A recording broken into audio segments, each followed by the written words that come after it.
CPI Ernakulam ജില്ലാ secretary IN അരുണിനെ തിരഞ്ഞെടുത്തു. AIYF സംസ്ഥാന പ്രസിഡന്റാണ് അരുൺ. വിവരങ്ങളുമായി സഹിൻ ആന്റണിയാണ് ചേരുന്നത്. സഹിൻ, എങ്ങനെയാണ് അരുണിലേക്ക് എത്തിയത്? നിലവിൽ കാനം പക്ഷം വീണ്ടും എറണാകുളം ജില്ലയിൽ വേരുറപ്പിച്ചിരിക്കുന്നു എന്നുള്ളത് തന്നെയാണ് മനസ്സിലാവുന്നത്. കഴിഞ്ഞ തവണയും കാനം പക്ഷത്തിന് ജില്ലയിൽ മേധാവിത്വം ഉണ്ടാക്കാൻ കഴിഞ്ഞു, ജില്ലാ സെക്രട്ടറിയും ഉറപ്പിക്കാൻ കഴിഞ്ഞിരുന്നു. ഇത്തവണയും അത് തുടരുകയാണ് ഉണ്ടായത്. ഇസ്മായിൽ പക്ഷത്തെ പൂർണ്ണമായും ജില്ലയിൽ നിന്നും ഒഴിവാക്കാനും അവർക്ക് സാധിച്ചിട്ടുണ്ട്.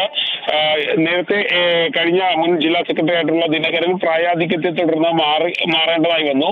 ആ സ്ഥാനത്തേക്കാണ് ഇപ്പോൾ AIYFന്റെ സംസ്ഥാന പ്രസിഡന്റായിട്ടുള്ള എൻ അരുണിനെ ജില്ലാ സെക്രട്ടറിയായി തെരഞ്ഞെടുത്തിരിക്കുന്നത്. 51 പേരടങ്ങുന്ന ജില്ലാ കമ്മിറ്റിയാണ് ഇത്തവണ ഉള്ളത്. അതിൽ തന്നെ ഇസ്മായിൽ പക്ഷത്തെ മുഴുവൻ ആളുകളെയും ഒഴിവാക്കാൻ കഴിഞ്ഞിട്ടുണ്ട്, അല്ലെങ്കിൽ ഒഴിവാക്കി എന്നുള്ളതാണ് മനസ്സിലാക്കാൻ കഴിയുന്നത്. മാത്രമല്ല 31 സംസ്ഥാന സമ്മേളന പ്രതിനിധികളെ തെരഞ്ഞെടുത്തപ്പോൾ ആ 31 സംസ്ഥാന സമ്മേളന പ്രതിനിധികളിൽ നിന്നും നിലവിലെ എറണാകുളം ജില്ലയിലെ AIYFന്റെ ജില്ലാ സെക്രട്ടറി ആയിട്ടുള്ള റനീഷിനെ ഒഴിവാക്കിയിട്ടുണ്ട്. മാത്രമല്ല TS സഞ്ജീത്തിനെയും ഒഴിവാക്കി എന്നുള്ളതാണ്. അതായത് ഇസ്മായിൽ പക്ഷത്തെ കരുത്തരായ 2 നേതാക്കളെ സംസ്ഥാന സമ്മേളന പ്രതിനിധി പോലും ആക്കാതെയാണ് ഇത്തവണ സമ്മേളനം അവസാനിച്ചിരിക്കുന്നത്. സ്വാതി. ശരി സഹിൻ.